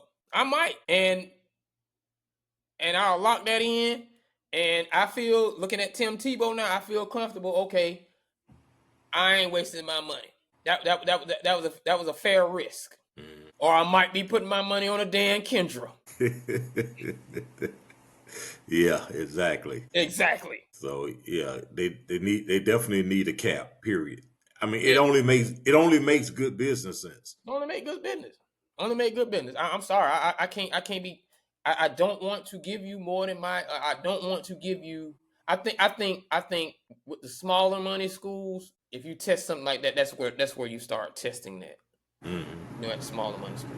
And I still like my idea though. I still like my idea of transferring down before you come back up. Meaning, Yeah, if you don't like the school, cool, get in the transfer bubble, but you're obligated to stay within that conference or stay with no, I said stay within that state. So yeah. if you're at the University of Tennessee, you got to go play at Tennessee State for 1 year. Go ball out. And then you can go wherever you want to go after that. If you're at Georgia, guess where you're gonna play ball at? Georgia State. And they used to be what guys did. They would go if they You wanted to see, play immediately. They would go down a level so they could play you immediately. need to keep that because Yeah. what it does is they're not going to ever go down. They're gonna humble themselves and not let the coach tell them something. That's the same thing that was Mm-hmm. happening then. I'm not gonna let the coach scream at me one time and I'm gonna get upset. Nah, I can leave. Right. I know there are a lot of players out here that be doing all of that, man. These coaches will let them go when they want to go. Y'all always be crying about stuff, man. I see that side of the story, but it's kind of sissified to me too.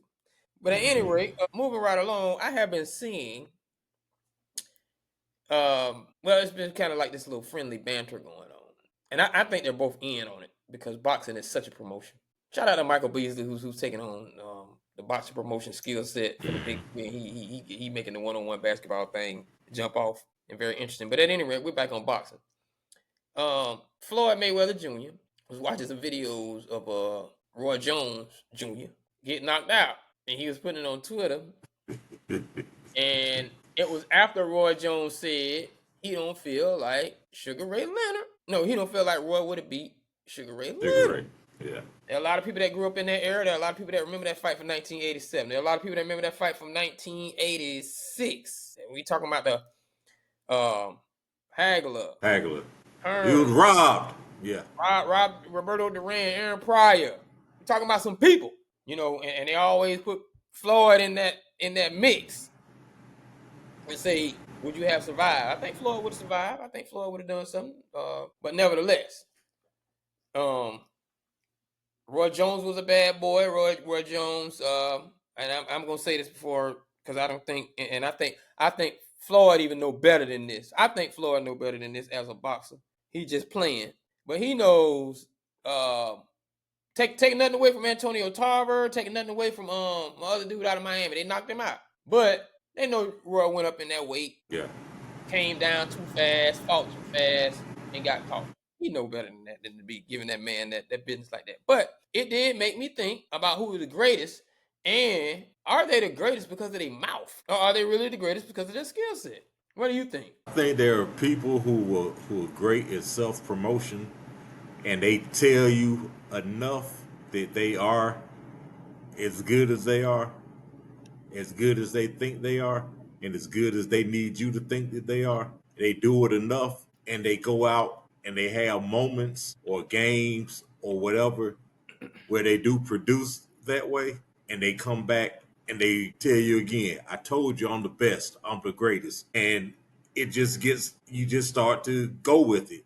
Richard Sherman, who I don't think is a Hall of Fame corner. I don't think he was a great corner. I think he was good in zone. I never saw him line up, and of course there was a scheme also. But for me, I don't look at him as a great corner. I thought he was I thought he was a very good corner, but he would tell you over and over again that he was the best in the game. And what did you hear everyone else saying? All the announcers, he's the best corner in the game. He's the best corner in the game. Why?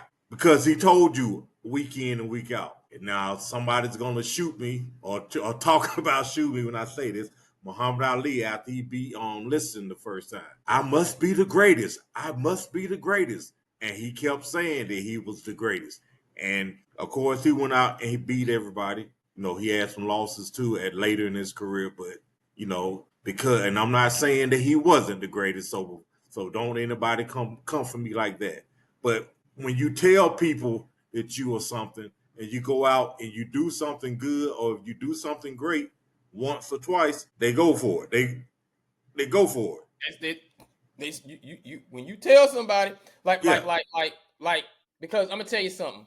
Was he the greatest boxer? Or was he the greatest heavyweight? Or ask you something. Yeah. I think he's the greatest heavyweight possibly. And the reason I ask you that, because I'm separating. Here's why. Yeah. Look at even though weight plays a major part. Weight plays a major part in boxing and fighting people. Even karate. I don't think Bruce Lee would beat Muhammad Ali because you 6'4", 230 something, and this man 5 feet tall and 100 pounds. Yeah.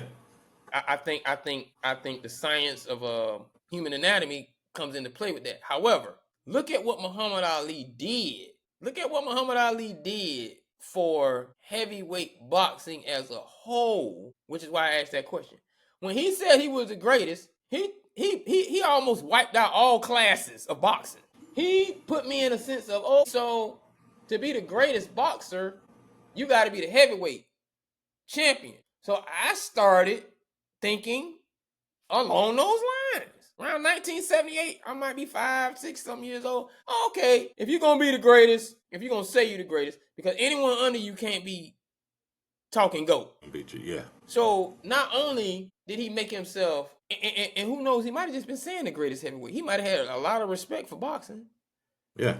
As a whole. And also self-promotion. I mean, he had to do something to get you talking about him and wanting to come and see him. Either you want to come and see him live up to the hype, or you want to see this loudmouth get closed. Look at what he did to the purses. Yeah. He made the heavyweight purse seem like until Sugar Ray and them and Sugar Ray and the guys came along and the lighter guys started having all those different boxes to make those purses. The heavyweight purse, because of Muhammad Ali, became the it purse. Yeah. And he's never claimed himself to be the greatest ever or anything like that. But the same impact that Muhammad Ali had on the heavyweight purse and on boxing in general, as far as the money, it's the same thing that Joe Namath had on players getting paid to play professional football. He signed a $400,000 contract in 1965, 66. $1,000 when guys were getting paid $12,000 a year. 12,000. So I mean, being the greatest is not just what you're able to do in your field, because it definitely factors into it, but there's self-promotion in there as well. Dion is regarded, they say he's the best ever because he tells you that he was. He always tell you, and it's ingrained. Now, if you tell somebody, well, I think Rod Wilson was just as good. Rod never ran his mouth, other than general interview. You didn't see Rod all around. You don't see Rod on social media, but every now and then, and he's giving coaching commentary. Dion does all the other stuff. There's a certain thing of self-promotion that goes on. Lawrence Taylor is regarded as the best of in his position, but what he did on the field, basically solidifies that for the most part. But he never had to tell you. But he also would tell you if there was somebody who was better at that than he was, the list must be really short. But so I think that being the greatest or having that reputation is not only you living up to it to where people can give it some validity, but you have to self promote. I mean, Floyd would. You know what keep that mouth shut at cornerback?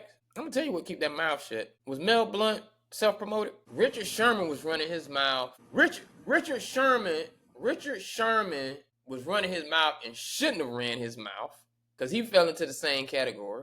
But imagine if Darrelle Revis ran his mouth. I got one for you. Imagine if Rondé Barber ran his mouth. Imagine if Dave Duerson ran his mouth. See, your defensive front line, and you know what your defensive front line doing for you, can humble you and say, technically, this is why Rod Wilson probably didn't run his mouth. When Greg Lloyd and Kevin Green, he Kevin was Green, there. He was there then. He was also one of those guys who other players recognized what he was able to do.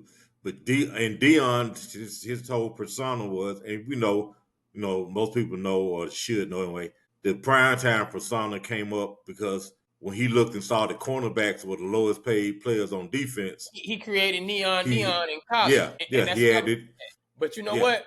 Prime, I'm about to tell y'all something. Prime might not have been able to. Prime came out in 1989. Prime yeah. might not have been able to run that mouth like that. I believe he was, but he might not have been able to run that mouth like that if the 1988 draft pick of Atlanta would have been doing his job and not made Prime feel like he was out there on the island by himself. The front end helped the back end. If Yeah. Andre Bruce does his job and becomes the next LT, who's the cornerback? Who's the cornerback? Who's On the the other cornerback? side, Bobby Butler. Bobby Butler. Who's the cornerback? Who's the cornerback for the New York Giants the whole time? LT was there. Terry Kennard was one. He was from Clemson. He was the first round pick, as a matter of fact. I want to go look at Terry Kennard numbers. I don't think Terry Kennard had bad numbers. Yeah, LT was doing what he needed to do in order for those. But there's a reason why those DBs aren't known. That's what I'm saying. You doing so much up front. The Tampa Bay Buccaneers, Warsaw, Simeon, Booger, Culpepper was up there. Culpepper up there. It was some more before Simeon got there. White, Marcus. Mm-hmm. Them boys were doing their job to where Rondé is a 20 plus sack, 20 plus interception career cornerback. He could have made that something with that defense that was in front of him. But you got to humble yourself to what you know is making you work. And I ain't taking nothing away from him. But you got to humble yourself to that. I'm pretty sure Chris McAllister was a dog. But he knows what he knows. You know what's going on in in front of you. See, Prime had already made a name for himself before he got to San Francisco and Dallas to understand, what's in front of me is them dogs. But I'm already Prime. So there's no stopping me. Sherman is the only one that went outside of his what you actually do. Yeah, Patrick Surtain, I don't know who he had in front of him. Bosa, what's his name? The Bosa's dad was there. He didn't do much. Eric Kumaro, he didn't do much. Let's put it this way. There wasn't a lot in front of him. There wasn't a lot in front of him. Who was out there who's in front of Champ Bailey? I can't even remember. Are we calling? He didn't run his mouth. He didn't run his mouth, and he won NFL fastest man, and we saw him doing some things.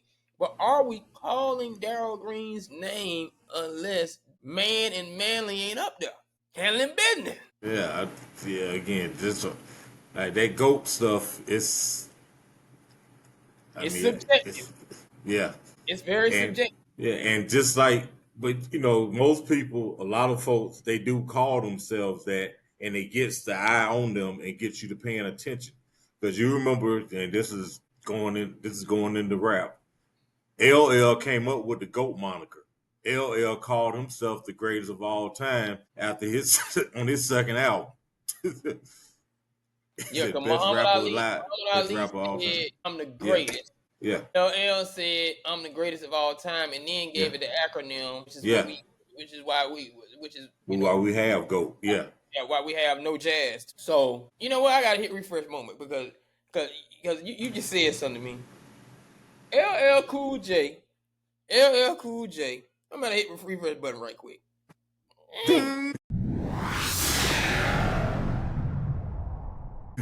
LL Cool J said he was the greatest of all time, and Rakim was still rocking him. That was something to say. That was very light skinned of him. I'm gonna say that. But I'm about to say something. A lot of people gonna get mad at me, man. A lot of people gonna get mad at me. Me and Jermaine Dupri. Jermaine Dupri says it because of Jermaine Dupri says it because of, and I think I mentioned this before, but Jermaine Dupri says it because of the disbursement of the group and everybody went platinum solo. BBD kind of was solo. Yeah. That's why he put him as the GOAT of R&B groups. No instruments. I put him as the GOAT, New Edition, because 1983 to 2025 is a long time 41 years. to be relevant. Temptations did not last that long. They really didn't. Temptations got a 1958 to probably 83 run. But they're still touring now. And Otis is still out there. He's the only original left, but they still touring. Durability is But go back to what we said. Durability is the yeah, best ability. yeah. Them boys that had. I mean, I guess the cocaine was more potent back then because them boys that had them New Edition that had they issues too. You know, so I'm gonna say, who is the GOAT R&B group? Do we go or do we go top 10? I don't even think I know 10, so I know I can't go top 10. But you can say I whatever. got 10. All right. You got 10. Yeah, I got 10. Maybe as you start sparking your 10, I'm gonna go 10. But you already know who my number one is. Go ahead. Okay. All right. No This is instrument. no instrument. Okay. For those of you, all right, the criteria is for me, nobody in the group plays an instrument, at least not on stage. So somebody's before I know Piano don't anybody's gonna count. comment, no keyboard, no All right. the Jackson 5, the Jacksons are not on there because you had Randy on the bongos and you had Jermaine and you had Tito playing the guitar. So they're not Well, on there. you know what? Let me tell you something before you go that far. Okay. I don't even know why you giving that disclaimer because somebody in the comments gonna hear what you said and still. Yeah. I can't believe you didn't mention the Jackson 5. But go ahead. Yeah. This is basically we're talking about song and dance acts. No instruments being used by any members. I'm gonna give you my top 10. No particular order. My particular order is this. Number 1 is New Edition. Go argue with your mama. Go argue with your mama. And my criteria for this is longevity. There's also hits. There's classics that various generations know. There's vocal ability, and there's impact, cultural impact as far as on the music scene. And okay, so that's why there's gonna be some groups that aren't gonna be on here because we They don't know have for no the fact. cultural impact. Yeah, and we know the fact, and we know since 2000 there really haven't been any groups anyway. So and we talking about R&B. So don't mention nobody. We don't want to hear collabs or none of that. So really, all of these groups are gonna be 90s and before. My number 1 again is New Edition. Jermaine Dupri said it. KD just said it. And I'm saying it. You look at everything they've done. Everything you Google it. You don't even need. I don't need to go into the detail. My number 2, Boys to Men. Over 100 million in records sold. They had cultural impact. They were the closest thing vocally to the great vocal groups of the past that came along. They were all of them were capable of singing leads. Okay, they have timeless classics. They have timeless classics, and we talk about singers. We're not talking about studio. You know what? You're right because who I was thinking about got to get left out. Mm-hmm. I know who you're gonna say. Who you thinking? But they out. You're right. And now the equivalent of them, they were the top selling female group at one time. But the equivalent of them, because they were all lead singers, they're still around today. They've had longevity, and they're the best female vocal R&B vocal group ever. Go argue with your mama is in vogue. Anybody who wants to throw out SWV, Escape, all them, none of them have the hits, the longevity, and still have the vocal chops the En Vogue has. Number 4, Analyzing Temptations. They're the blueprint. All of them could sing lead. They put on a show. Oh yeah, I forgot. Showmanship also comes into play on this. Absolutely. If you can't put on a show, not just your singing, but your dance and your performance, you're not making the group. You're not making this list. We got the Temptations, and like I said, the Temptations are still going. Otis, no people, they said nobody coming to see you, Otis. People still coming to see Otis 50 some years later. Okay, and like I said, timeless classics. There's not a generation period born in the 60s, 70s, 80s, 90s, 2000s, 2010s, 2020s that does not know and is not familiar with or has not heard My Girl. Hold on. I just want to make sure we correct. I got New Edition, Boys to Men, In Vogue, Temptations. Yeah. So they still top 5. Go ahead. Yeah. I got to see this 5th one. Okay. The 5th one, very underrated. But again, we're talking about vocal ability, showmanship, longevity, and classics. Put some respect on their name. The Mighty OJs. If you go back and you listen to that catalog and you listen to that, and the OJs have been around 50 years. They got hits. They got classics. They got things that are played at family reunions. You really have to be audience. I'm gonna let this be the top 10. I'm just gonna chime in, but you really have to get out your feelings when you hear him say names, and then you think, wait a minute, now somebody got an instrument back there. Mm-hmm. Keep that in mind. Okay, so we had the OJ. Go ahead. And again, we're talking about having timeless classics. There's not a black family that does not know Family Reunion from the OJs. Okay. Everybody knows Backstab. Everybody knows For the Love of Money. Everybody knows Brandy when Walter sings. You can play the OJs. The OJs are like Frankie Beverly and Mays. You can play them at the church function. It ain't nobody gonna get mad. Now. Yeah. You got the OJs. Next, this might be controversial for some, but they make the list because they got classics, vocal ability. They take a back seat to nobody. We talk about the original lineup and showmanship. The Force MDs. Hold on. OJ number 6. OJs for 5. Force MD number 6. Mm-hmm. All right, go ahead. Force MDs. They have classics. They have showmanship. If anybody ever saw the Force MDs, particularly in the 80s and 90s, when they were jumping and bouncing all around the stage and doing everything, I got a question. They took a back seat to nobody. I got a question. Mm-hmm. I know one classic by the Force MD. One. You said classics. Help me. Yeah. Helplessly. Tender Love. Everybody know that. House is a Home. Not a house is a home. Love is a House. Touch and Go. Tears. You reaching now. No, Tears is one. Here I go again. You reaching. Here I go again. You ain't got much Tender Love and Love is a House. But you know what? And here I go again. And remember, I'm also talking about showmanship and vocal ability and longevity. Boy. All right. Hold on, that's number 7. They're number 3, 4, 5, 6. That's 6. Oh, all right, next. Go ahead. Okay, next, I got the Spinners. Hold on, the Twins? The Spinners. The Twins, right? No, the Spinner. You think about the Whispers. I'm talking about the Spinners. Okay. The Spinners. First of all, let me tell you something. Now I know the Whispers. Yeah. You got Force MDs. This your list. I mean, some of the order can be changed around, but these is where I came up. Yeah, that bottom 5. Yeah. That bottom 5 tripping. All right, the Spinners. Then you got Destiny's Child. You got to put them on there. I'm not a Destiny's Child fan, but for the things that they accomplished, things that they did, it's hard to leave them off. Okay. I'm not a fan of theirs at all. I'm not. So they number 8? Yeah, I got them at 8. They're going to kill you with the Force MDs, man.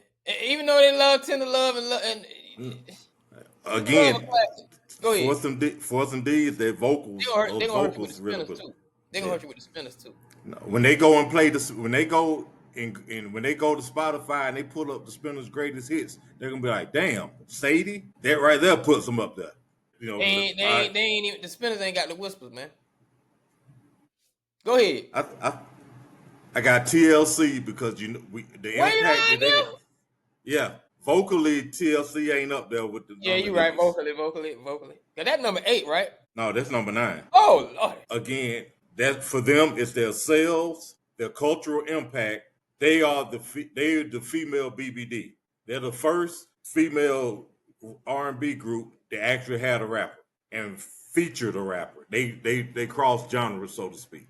They were new. They encouraged. They I think they did a whole lot as far as what they say, girl power or whatnot. I think their impact, cultural impact, the social consciousness on some of their songs, as well as their wardrobe, that. And lastly, y'all might kill me for this, but hey,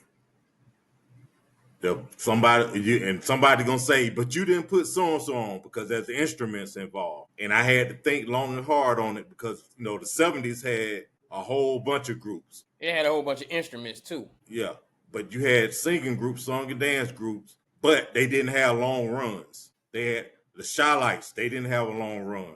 Shot Blue Light number Magic. 10. No, no, the Shy-Lights Oh, didn't have a long run. you just Yeah, saying, yeah. the Floaters didn't have much. The there was another one. There's '70s had a whole bunch of groups, but they didn't have long and a lot of hits. The Emotions, great voices, two great songs, but they didn't have a lot of hits and a lot of longevity. They right up there with the Force MDs though. That's your era though. That's your era. That's what it is.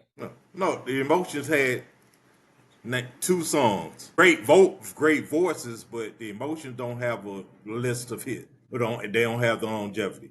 So lastly, I got Drew Hill. All of them could sing lead. They have hits. They do have classics.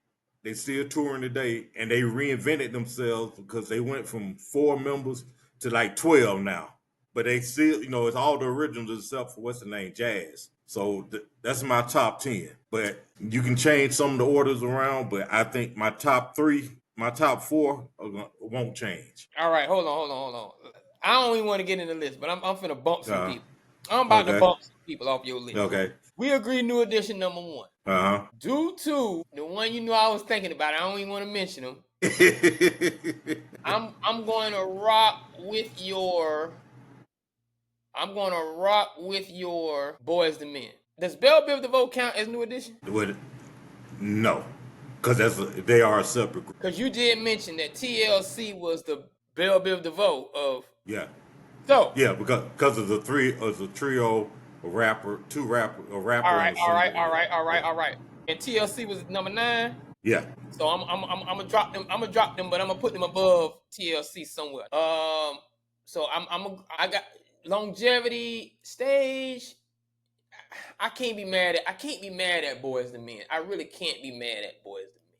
Who is your number 3? En Vogue. I'm gonna drop them to number 4, and I'm gonna put the Supremes at number 3. That's what I'm gonna put the Supremes at number 3, and En Vogue at number 4. I feel like I gotta get a Queens their respect for building them. So yeah. I'm not mad where you got En Vogue though, because that ain't a bad spot. So now that drop, who's your number 4? 4 was the Temptations. Temptations is 3. Supremes, En Vogue. So that's my top 5. Okay, I can't do the Temptation like that. I can't. Hold on. This tough now. Who was number 6? OJ's? Yeah. No, you gotta sit. No, just Force MDs. Yeah, that was a waste of time. Dang. That was a waste of time. I like Force MD. Tender Love is a House, all that. I'm with you. You are not wrong. I just think they're a little lower if that's what you're gonna do. Mm-hmm. I'm gonna go ahead and put the OJs up there. I like the OJs. OJs. No, you gotta say it correctly. It's the Mighty OJs. The Mighty OJs. No. Tripping. I'm gonna go Levert in the OJs. I'm gonna go Levert. I think the son them was better than the daddy them. Levert them was Levert them. I might be giving name 4 Levert. Name 4 Levert hits. Not Gerald Levert. Levert the group. See, that's what I'm thinking. I'm thinking I might be giving Gerald Levert. Yeah, you're giving Gerald more credit. Because other than Castle, I might be giving Gerald more credit. I might be giving Gerald more credit. But I think Levert is better than the goddamn I can't. So Leader OJ, I'm at number 6 still. You're at 5. No, I got my top 5. En Vogue rounded out my top 5. Okay, yeah. So now you're number 6 now. Ooh. My 6 was Force MDs. I think they play instruments. Yeah, see, they a whole band. They play instruments. I can't use them. They're a whole band. Dang, they're a band too. When you add the instruments, it get tough. Yeah. I'm at 6. No, Yep. OJ is my 6. Mm-hmm. OJ is in my 6. Oh, TLC was your 8, right? They were 9. BBD is 7. I mean, They BBD cultural impact showmanship was better than Force MDs and they above TLC. Okay. So that's 7 and 8. And they got a class they got more than one. They got one classic that's still the number one party starter in the country. They're the number one party starter. So I got 7 and 8. Mm-hmm. I think TLC better than Destiny's Child. So Destiny's Child number 9. I'm gonna give Destiny's Child their props. Okay. Because I got In Vogue up there. A part of me want to give it to SWV, but Destiny's Child is a little bit better than They got more longevity. They got more hits. Yeah. And record sales. So that's number 9, Destiny's Child. Uh-huh. Jagged Edge, number 10. I ain't going no Drew Hill. I'm going Jagged Edge over Drew Hill. I think Jagged Edge had a little bit more make you cry than Drew Hill did. Drew Hill had In My Bed. I'll give him that. I think Drew Hill had a stronger one song than Jagged Edge, but I think totally Jagged Edge. Wait a minute, hold on. Yeah, you start thinking about Drew Hill's stuff. You like, wait a minute. Drew Hill ain't even in there. Okay. Drew Hill 112 over Drew Hill. I got 112 over Drew Hill. I just don't think they better than Jagged Edge. I got 112 over Drew Hill, man. Name two 112 songs.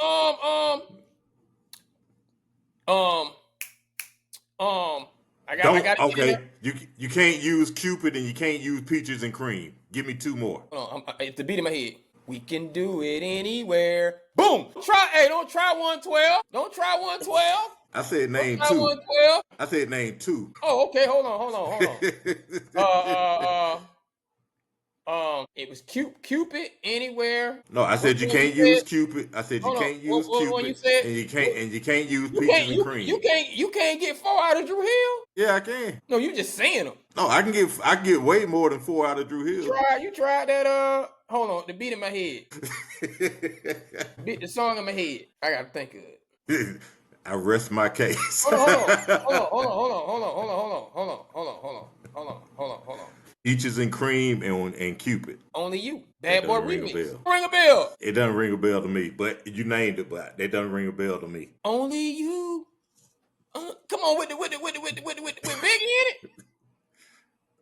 You can hum while you want to. Come while you want to. Come on, man. Don't try. Hey, boy. Don't do 112 like that, man. Don't do 112 like that. Hold on. Now, hold on. You boy. Don't do 112 like that. Even though y'all ain't in my top 10, don't do 112 like that. Don't do 112 like that. Hold on. I got to do this for you because you acting like you grew up listening to the whistles. Where do I go? What must I do to make you feel like? Doesn't ring a bell. Hold on.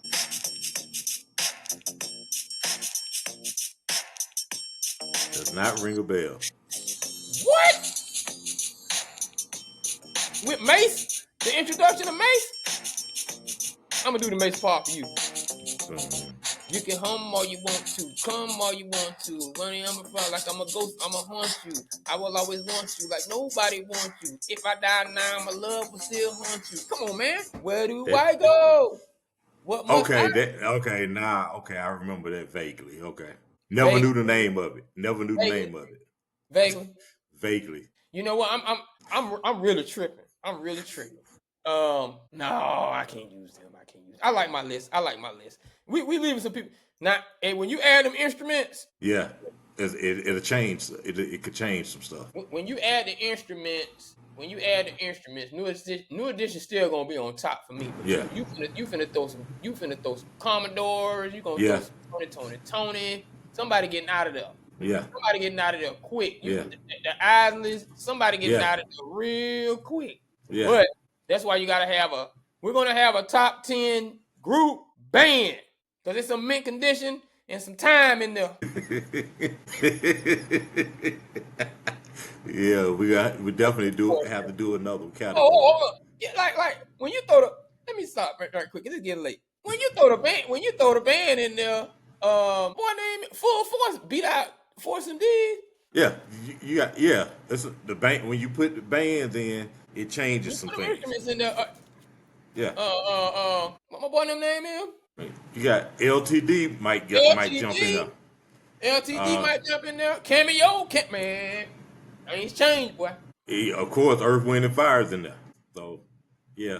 So that's why there's got to be a difference in groups as And opposed man, to bands. yeah. Cause hey, Joe just said one piano away. I wasn't trying to hear that before the men met. I wasn't trying to hear that. They say they're one piano away. Boy, hey, Yeah, I low key almost said Guy and Blackstreet, yeah, but Teddy playing yeah. that piano. Teddy Mm-hmm. messing it up. You Yep. know. Technically, I couldn't even put R. Kelly in the public announcement because R. Kelly had that piano. So Mm-hmm. that boy's the man and hanging on. That boy's the man. I ain't saying y'all some scabs at all, but y'all ain't putting up there. Again, you got to take in consideration all the criteria because some of them win out on certain criteria. Like Boys and Men over 100 million albums, so it's gonna put them there regardless. They out of the Long, top 5.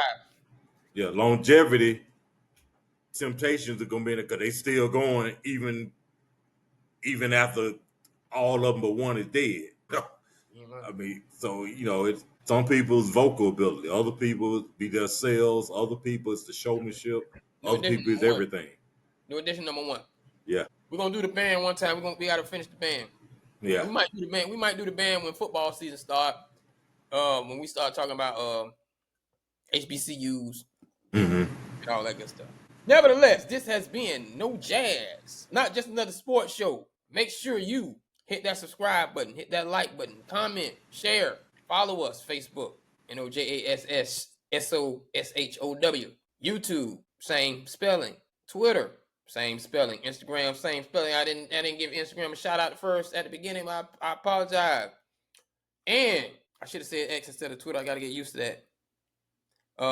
TikTok, Nojass Show. I did say Instagram. I'm lying because it's Mm-hmm. NOJ.A.S.S. It's getting late, and I've been arguing about Force MDs. Shout out to Force MDs though, because tender love. But don't get it twisted. Don't get it twisted. And I need to be doing my closeout. The number 1 group was given that song first. They turned it down. Mm-hmm. Don't get it twisted. But at any rate, make sure you hit the like button, comment, share, follow us, please. We definitely appreciate all of our new subscribers coming in. We're trying to get that number up though, y'all. I'm about to switch this thing over into the Twitch world and upload all of our old videos. Make sure you do that too. Follow us because we are going to be in the Twitch world come football season. We're gonna be going live games, live talking. I've been working on it. I got a new backdrop coming.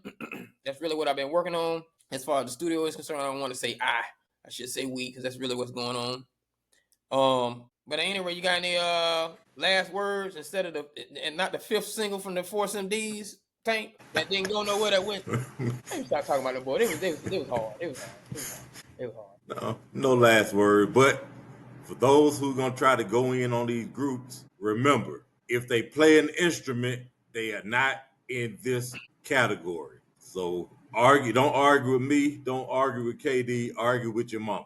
And NE is number 1. Period.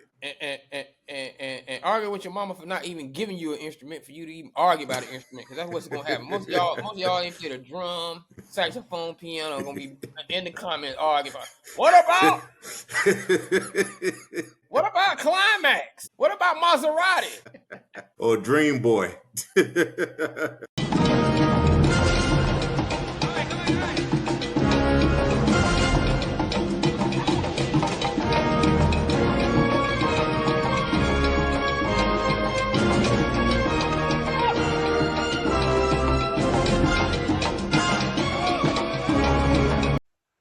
You just watched another episode of Nojass. Follow us on YouTube at Nojass Show.